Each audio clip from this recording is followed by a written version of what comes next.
पूरे देश में लागू हुई थी। मुझे खुशी है कि आज से आयुष्मान भारत डिजिटल मिशन भी पूरे देश में शुरू किया जा रहा है। ये मिशन देश के गरीब और मध्यम वर्ग के इलाज में होने वाली जो दिक्कतें हैं, उन दिक्कतों को दूर करने में बहुत बड़ी भूमिका निभाएगा। टेक्नोलॉजी के माध्यम से मरीजों को पूरे देश के हजारों अस्पतालों से कनेक्ट करने का जो काम आयुष्मान भारत ने किया है, आज उसे भी विस्तार मिल रहा है, एक मजबूत टेक्नोलॉजी प्लेटफॉर्म मिल रहा है। साथियों, आज भारत में जिस तरह टेक्नोलॉजी को गुड गवर्नेंस के लिए, गवर्नेंस सुधारने का एक आधार बनाया जा रहा है, वो अपने आप में जन सामान्य को एम्पावर कर रहा है। यह अभूतपूर्व है। डिजिटल इंडिया अभियान ने भारत के सामान्य मानवी को डिजिटल टेक्नोलॉजी से कनेक्ट करके देश की ताकत अनेक गुना बढ़ा दी है। अब हम भली भांति जानते हैं, हमारा देश गर्व के साथ कह सकता है 130 करोड़ आधार नंबर, 118 करोड़ मोबाइल सब्सक्राइबर्स, लगभग 80 करोड़ इंटरनेट यूजर, करीब 43 करोड़ 43 करोड़ जनधन बैंक खाते, इतना बड़ा कनेक्टेड इंफ्रास्ट्रक्चर दुनिया में कहीं नहीं है।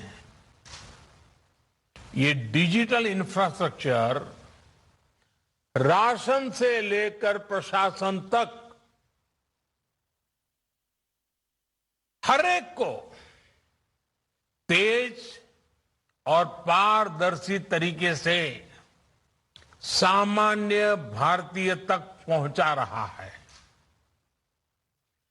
यूपीआई के माध्यम से कभी भी, कहीं भी डिजिटल लेन देन में आज भारत दुनिया में अपनी पहचान बना रहा है। अभी देश में जो ई रूपी वाउचर शुरू किया गया है, वो भी एक शानदार पहल है। साथियों, भारत के डिजिटल समाधानों ने कोरोना से लड़ाई में भी हर भारतीय को बहुत मदद की है, एक नई ताकत दी है। अब जैसे आरोग्य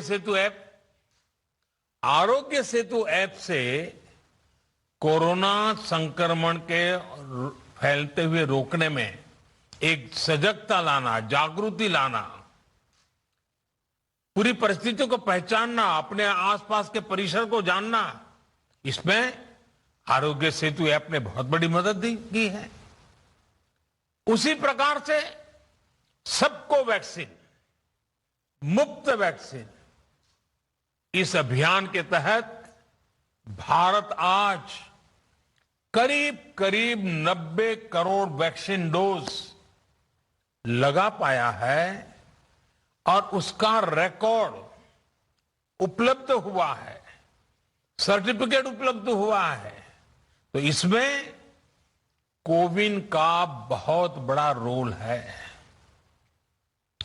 रजिस्ट्रेशन से लेकर सर्टिफिकेशन तक का इतना बड़ा डिजिटल प्लेटफॉर्म दुनिया के बड़े बड़े देशों के पास नहीं है।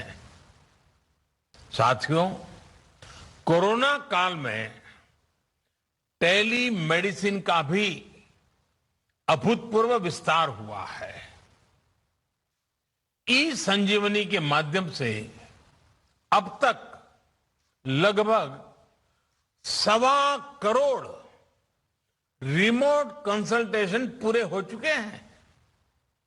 ये सुविधा हर रोज देश के दूर सुदूर में रहने वाले हजारों देशवासियों को घर बैठे ही शहरों के बड़े अस्पतालों के बड़े बड़े डॉक्टरों से कनेक्ट कर रही है। जाने माने डॉक्टरों की सेवा आसान हो सकी है। मैं आज इस अवसर पर देश के सभी डॉक्टरों, नर्सेस और मेडिकल स्टाफ का हृदय से बहुत आभार व्यक्त करना चाहता हूं। चाहे वैक्सीनेशन हो, कोरोना के मरीजों का इलाज हो, उनके प्रयास कोरोना से मुकाबले में देश को बड़ी राहत दे पाए हैं, बहुत बड़ी मदद कर पाए हैं। साथियों, आयुष्मान भारत पीएम जय ने गरीब के जीवन की बहुत बड़ी चिंता दूर की है। अभी तक 2 करोड़ से अधिक देशवासियों ने इस योजना के तहत मुफ्त इलाज की सुविधा का लाभ उठाया है और इसमें भी आधी लाभार्थी हमारी माताएं हैं, हमारी बहनें हैं, हमारी बेटियां हैं। ये अपने आप में सुकून देने वाली बात है, मन को संतोष देने वाली बात है। हम सब जानते हैं हमारे परिवारों की स्थिति। सस्ते इलाज के अभाव में सबसे अधिक तकलीफ देश की माताएं बहनें ही उठाती हैं। घर की चिंता, घर के खर्चों की चिंता, घर के दूसरे लोगों की चिंता में हमारी माताएं बहनें अपने ऊपर होने वाले इलाज के खर्च को हमेशा टालती रहती हैं, लगातार टालने की कोशिश करती हैं। वो ऐसा ही कहते हैं, नहीं हाँ ठीक हो जाएगा, नहीं नहीं अब ये तो एक दिन का मामला है, नहीं नहीं ऐसे ही एक पुड़िया ले लेंगे तो ठीक हो जाएगा। क्योंकि मां का मन है ना, वे दुख झेल लेती है लेकिन परिवार पर कोई आर्थिक बोझ आने नहीं देती है। साथियों, जिन्होंने आयुष्मान भारत के तहत अभी तक इलाज का लाभ लिया है या फिर जो उपचार करा रहे हैं, उनमें से लाखों ऐसे साथी हैं जो इस योजना से पहले अस्पताल जाने की हिम्मत ही नहीं जुटा पाते थे, टालते रहते थे, वो दर्द सहते थे, जिंदगी की गाड़ी किसी तरह खींचते रहते थे, लेकिन पैसे की कमी की वजह से अस्पताल नहीं जा पाते थे। इस तकलीफ का एहसास ही हमें भीतर तक झकझोर देता है। मैं ऐसे परिवारों से मिला हूं इस कोरोना काल में, और उसके पहले ये आयुष्मान की जब जो लोग सेवाएं लेते थे, कुछ बुजुर्ग ये कहते थे कि मैं इसलिए उपचार नहीं कराता था क्योंकि मैं अपने संतानों पर कोई कर्ज छोड़ करके जाना नहीं चाहता था। कुछ सहन कर लेंगे, हो सकता है जल्दी जाना पड़े, ईश्वर बुला ले तो चले जाएंगे, लेकिन बच्चों पर, संतानों पर कोई आर्थिक कर्ज छोड़ करके नहीं जाना है, इसलिए उपचार नहीं कराते थे।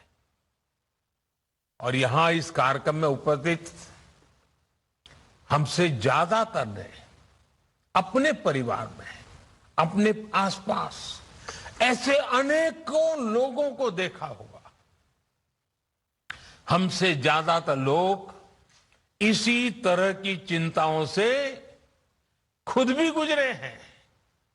साथियों, अभी तो कोरोना काल है, लेकिन उससे पहले मैं देश में जब भी प्रवास करता था, राज्यों में जाता था, तो मेरा प्रयास रहता था कि आयुष्मान भारत के लाभार्थियों से मैं जरूर मिलूं। मैं उनसे मिलता था, उनसे बातें करता था, उनके दर्द, उनके अनुभव, उनके सुझाव मैं उनसे सीधा लेता था। ये बात वैसे मीडिया में या और सार्वजनिक रूप से ज्यादा चर्चा में नहीं आई, लेकिन मैंने इसको अपना नित्य क्रम बना दिया था। आयुष्मान भारत के सैकड़ों लाभार्थियों से मैं खुद रूबरू मिल चुका हूं। और मैं कैसे भूल सकता हूं उस बूढ़ी मां को जो बरसों तक दर्द सहने के बाद पथरी का ऑपरेशन करा पाई।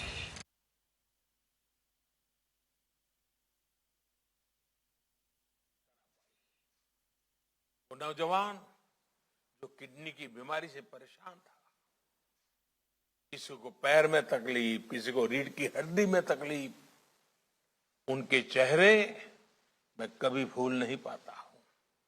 आज आयुष्मान भारत ऐसे सभी लोगों के लिए बहुत बड़ा संबल बनी है। थोड़ी देर पहले जो फिल्म यहां दिखाई गई, जो कॉफी टेबल बुक लॉन्च की गई, उसमें खास करके उन माताओं बहनों की चर्चा विस्तार से की गई है। बीते 3 सालों में जो हजारों करोड़ रुपए सरकार ने वहन किए हैं, उससे लाखों परिवार गरीबी के कुचक्र में फंसने से बचे हैं। कोई गरीब रहना नहीं चाहता है। कड़ी मेहनत करके गरीबी से बाहर निकलने के लिए हर कोई कोशिश करता है, अवसर तलाशता है। कभी तो लगता है कि हां बस अब कुछ ही समय में गरीबी से बाहर आ जाएगा, और अचानक परिवार में एक बीमारी आ जाए तो सारी मेहनत मिट्टी में मिल जाती है। फिर वो 5-10 साल पीछे उस गरीबी के चक्कर में फंस जाता है। बीमारी पूरे परिवार को गरीबी के कुचक्र से बाहर नहीं आने देती है। और इसलिए आयुष्मान भारत सहित हेल्थ केयर से जुड़े जो भी समाधान सरकार सामने ला रही है, वो देश के वर्तमान और भविष्य में एक बहुत बड़ा निवेश है। भाई और बहनों, आयुष्मान भारत डिजिटल मिशन अस्पतालों में प्रक्रियाओं को सरल बनाने के साथ ही ईज ऑफ लिविंग भी बढ़ाएगा। वर्तमान में अस्पतालों में टेक्नोलॉजी का जो इस्तेमाल होता है, वो फिलहाल सिर्फ एक ही अस्पताल तक या एक ही ग्रुप तक सीमित रहता है। नए अस्पताल या नए शहर में जब मरीज जाता है तो उसको फिर से उसी प्रक्रिया से गुजरना पड़ता है। डिजिटल हेल्थ रिकॉर्ड्स के अभाव में उसको सालों साल से चली आ रही फाइलें लेकर चलना पड़ता है। इमरजेंसी की स्थिति में तो यह भी संभव नहीं होता है। इससे मरीज और डॉक्टर दोनों का बहुत सा समय भी बर्बाद होता है, परेशानी भी ज्यादा होती है और इलाज का खर्च भी बहुत अधिक बढ़ जाता है। हम अक्सर देखते हैं कि बहुत से लोगों के पास अस्पताल जाते समय उनका मेडिकल रिकॉर्ड ही नहीं होता।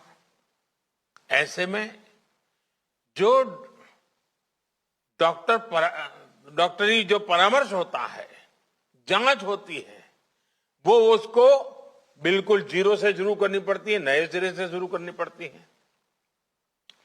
मेडिकल हिस्ट्री का रिकॉर्ड न होने से समय भी ज्यादा लगता है, खर्च भी बढ़ता है और कभी कभी तो उपचार कॉन्ट्राडिक्टरी भी हो जाता है। और हमारे गांव देहात में रहने वाले भाई बहन तो इस वजह से बहुत परेशानी उठाते हैं। इतना ही नहीं, डॉक्टरों की कभी अखबार में एडवर्टाइजमेंट तो होती नहीं है, कानों कान बात पहुंचती कि फलाने डॉक्टर अच्छे हैं, मैं गया था तो अच्छा हुआ। अब इसके कारण डॉक्टरों की जानकारी हर किसी के पास पहुंचेगी भी, हाँ कौन ऐसे बड़े बड़े डॉक्टर हैं, कौन इस विषय के जानकार है, किसके पास पहुंचना चाहिए, नजदीक में कौन है, जल्दी कहां पहुंच सकते हैं, सारी सुविधाएं। और आप जानते हैं, और मैं और एक बात कहना चाहूंगा, इन सभी नागरिकों को इस तरह की परेशानी से मुक्ति दिलाने में आयुष्मान भारत डिजिटल मिशन बड़ी भूमिका निभाएगा।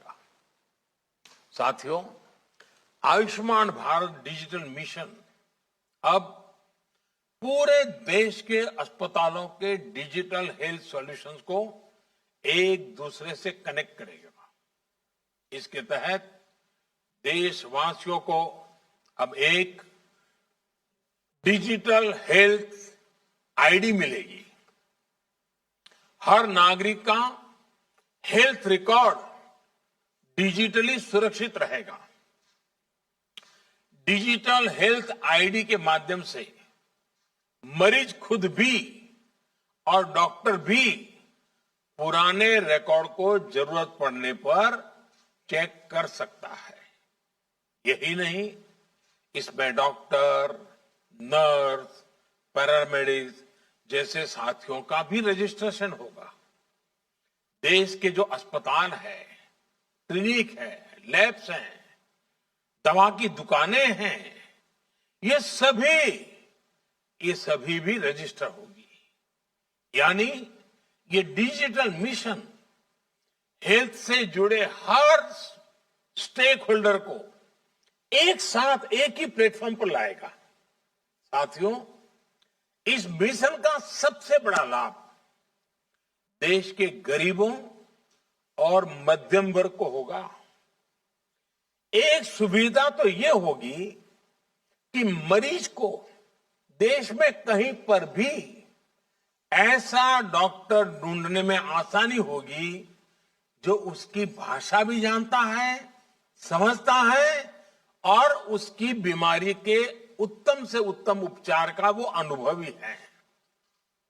इससे मरीजों को देश के किसी कोने में भी उपस्थित स्पेशलिस्ट डॉक्टर से संपर्क करने की सहूलियत बढ़ेगी। सिर्फ डॉक्टर ही नहीं, बल्कि बेहतर टेस्ट के लिए लैब्स और दवा दुकानों की भी पहचान आसानी से संभव हो पाएगी। साथियों, इस आधुनिक प्लेटफॉर्म से इलाज और हेल्थ केयर पॉलिसी मेकिंग में से जुड़ा पूरा इकोसिस्टम और अधिक प्रभावी होने वाला है। डॉक्टर और अस्पताल इस प्लेटफॉर्म का उपयोग अपनी सर्विस को रिमोट हेल्थ सर्विस प्रोवाइड करने में कर पाएंगे। प्रभावी और विश्वस्त डेटा के साथ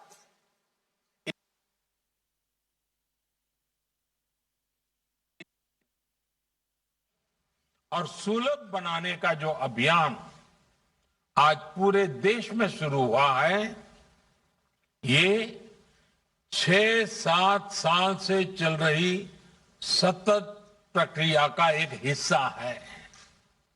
बीते वर्षों में भारत ने देश में आरोग्य से जुड़ी दशकों की सोच और अप्रोच में बदलाव किया है। अब भारत में एक ऐसे हेल्थ मॉडल पर काम जारी है जो होलिस्टिक हो, समावेशी हो। एक ऐसा मॉडल जिसमें बीमारियों से बचाव पर बल हो, यानी प्रिवेंटिव हेल्थ केयर, बीमारी की स्थिति में इलाज सुलभ हो, सस्ता हो और सबकी पहुंच में हो। योग और आयुर्वेद जैसी आयुष की हमारी पारंपरिक चिकित्सा पद्धति पर बल हो, ऐसे सभी प्रोग्राम गरीब और मध्यम वर्ग को बीमारी के कुचक्र से बचाने के लिए शुरू किए गए। देश में हेल्थ इंफ्रा के विकास और बेहतर इलाज की सुविधाएं देश के कोने कोने तक पहुंचाने के लिए नई स्वास्थ्य नीति, हेल्थ पॉलिसी, स्वास्थ्य नीति बनाई गई। आज देश में एम्स जैसे बहुत बड़े और आधुनिक स्वास्थ्य संस्थानों का नेटवर्क भी तैयार किया जा रहा है। हर 3 लोकसभा क्षेत्र के बीच एक मेडिकल कॉलेज का निर्माण भी प्रगति पर है। साथियों, भारत में स्वास्थ्य सुविधाओं को बेहतर बनाने के लिए बहुत जरूरी है कि गांवों में जो चिकित्सा सुविधाएं मिलती हैं उनमें सुधार हो। आज देश में गांव और घर के निकट ही प्राइमरी हेल्थ केयर से जुड़े नेटवर्क को हेल्थ एंड वेलनेस सेंटर में उससे सशक्त किया जा रहा है। अभी तक ऐसे लगभग 80,000 सेंटर्स चालू हो चुके हैं। ये सेंटर्स रूटीन चेकअप और टीकाकरण से लेकर गंभीर बीमारियों की शुरुआती जांच और अनेक प्रकार के टेस्ट की सुविधाओं से लैस हैं। कोशिश ये है कि इन सेंटर्स के माध्यम से जागरूकता बढ़े और समय रहते गंभीर बीमारियों का पता चल सके। साथियों, कोरोना वैश्विक महामारी के इस दौर में मेडिकल इंफ्रास्ट्रक्चर के निर्माण को निरंतर गति दी जा रही है। देश के जिला अस्पतालों में क्रिटिकल केयर ब्लॉक्स का इंफ्रास्ट्रक्चर तैयार किया जा रहा है। बच्चों के इलाज के लिए जिला और ब्लॉक के अस्पतालों में विशेष सुविधाएं बन रही है। जिला स्तर के अस्पतालों में अपने ऑक्सीजन प्लांट्स भी स्थापित किए जा रहे हैं। साथियों, भारत के हेल्थ सेक्टर को ट्रांसफॉर्म करने के लिए मेडिकल एजुकेशन में भी अभूतपूर्व रिफॉर्म्स हो रहे हैं। 7-8 साल में पहले की तुलना में आज अधिक डॉक्टर्स और पैरामेडिकल मैन पावर देश में तैयार हो रही है। सिर्फ मैन पावर ही नहीं, बल्कि हेल्थ से जुड़ी आधुनिक टेक्नोलॉजी, बायोटेक्नोलॉजी से जुड़ी रिसर्च, दवाओं और उपकरणों में आत्मनिर्भरता को लेकर भी देश में मिशन मोड पर काम चल रहा है। कोरोना की वैक्सीन के डेवलपमेंट और मैन्युफैक्चरिंग में भारत ने जिस तरह अपना सामर्थ्य दिखाया है वो हमें गर्व से भर देता है। स्वास्थ्य उपकरणों और दवाओं के कच्चे माल के लिए पीएलआई स्कीम से भी इस क्षेत्र में आत्मनिर्भर भारत अभियान को बहुत ताकत मिल रही है। साथियों, बेहतर मेडिकल सिस्टम के साथ ही ये भी जरूरी है कि गरीब और मध्यम वर्ग का दवाओं पर कम से कम खर्च हो। इसलिए केंद्र सरकार ने जरूरी दवाओं, सर्जरी के सामान, डायलिसिस जैसी अनेक सेवाओं और सामान को सस्ता रखा है। भारत में ही बनने वाली दुनिया की श्रेष्ठ जेनरिक दवाओं को इलाज में ज्यादा से ज्यादा उपयोग में लाने के लिए प्रोत्साहन दिया गया है। 8,000 से ज्यादा जन औषधि केंद्रों ने तो गरीब और मध्यम वर्ग को बहुत बड़ी राहत दी है। और मैं जन औषधि केंद्र से जो दवाइयां लेते हैं ऐसे मरीजों से भी पिछले दिनों मुझे कई बार बात करने का मौका मिला और मैंने देखा है कुछ परिवार ऐसे उनको डेली कुछ दवाइयां लेनी पड़ती हैं, कुछ उम्र में कुछ बीमारियों के कारण। इस जन औषधि केंद्र के कारण ऐसे मध्यम वर्गीय परिवार के 1,000, 1,500, 2,000 रुपया हर महीना बच रहा है। साथियों, एक संयोग ये भी है कि आज का ये कार्यक्रम वर्ल्ड टूरिज्म डे पर आयोजित हो रहा है। कुछ लोग सोच सकते हैं कि हेल्थ केयर के प्रोग्राम का टूरिज्म से क्या लेना देना, लेकिन हेल्थ का टूरिज्म के साथ एक बड़ा मजबूत रिश्ता है, क्योंकि जब हमारा हेल्थ इंफ्रास्ट्रक्चर इंटीग्रेटेड होता है, मजबूत होता है, तो उसका एक सकारात्मक प्रभाव टूरिज्म सेक्टर पर भी पड़ता है। क्या कोई टूरिस्ट ऐसी जगह जाना चाहेगा जहां किसी इमरजेंसी में इलाज की बेहतर सुविधाएं न हो? और कोरोना के बाद से तो अब ये और भी महत्वपूर्ण हो गया है। जहां वैक्सीनेशन जितना ज्यादा होगा, टूरिस्ट वहां जाने में उतना ही सेफ महसूस करेंगे। और आपने देखा होगा, हिमाचल हो, उत्तराखंड हो, सिक्किम हो, गोवा हो, ये जो हमारे टूरिस्ट डेस्टिनेशन वाले राज्य हैं, वहां बहुत तेजी से, अंडमान निकोबार हो, बहुत तेजी से वैक्सीनेशन को बल दिया गया है, क्योंकि टूरिस्टों के लिए मन में एक विश्वास पैदा हो। आने वाले वर्षों में ये बात निश्चित है कि सारे फैक्टर और भी मजबूत होंगे। जिन जिन जगहों पर हेल्थ इंफ्रा बेहतर होगा, वहां टूरिज्म की संभावनाएं और ज्यादा बेहतर होगी। यानी हॉस्पिटल और हॉस्पिटैलिटी और एक दूसरे के साथ मिलकर चलेंगे। साथियों, आज दुनिया का भरोसा भारत के डॉक्टर्स और हेल्थ सिस्टम पर लगातार बढ़ रहा है। विश्व में हमारे देश के डॉक्टरों ने बहुत इज्जत कमाई है, भारत का नाम ऊंचा किया है।